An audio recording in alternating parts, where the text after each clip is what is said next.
একটুক জুনে আমি এটাকে জুনের বাইরে গিয়ে এখন মারবো। দেখেন দেখছেন স্কোরটা ওয়াইপ আউট হয়ে গেছে। তো এই স্কোয়াডের পুরো সাইডটা প্লেয়ার ভাই, আমি যদি ডাইরেক্ট স্ক্রিন রেকর্ড করতাম তাহলে হয়তো আপনাদেরকে দেখাতে পারতাম গেম প্লে অবস্থায়, লাইভ অবস্থায়।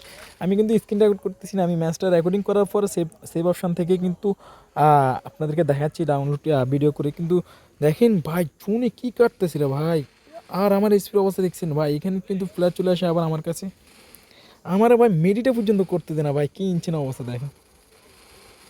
আমি গুলাল মারতে পারতেছি না গাড়ির জন্য, ওই দিক থেকে প্লেয়ার আবার মারতেছে, এই যে প্লেয়ার এনিমি এখানে এনিমি সেখানে এনিমি, ভাই কী করবো কোন। তো তো যাক ভাই, আপনারা যে কোনো সিচুয়েশানে মাথা গরম না করে হ্যান্ডেল করবেন। দেখছেন ভাই এটা চমলোকে একটা হেডশট খাইছে না, এখানে এনিমি আছে আর আটজনের মধ্যে আমরা আছি চারজন। তো দেখেন এখানে কি হয়, অলরেডি কিন্তু আমার 8টা কিল হয়ে গেছে, এনিমি আছে আর 6জন, আমরা আছি 4জন, তার মানে আর 2জন আছে, দুজনকে কীভাবে আমার দেখেন ভাই। এই হেডশটটা যেটা দেখে আপনাদেরকে বুঝে নেব, সেই হেডশটের জন্য অবশ্যই আপনারা কিন্তু অবশ্যই দেখেন।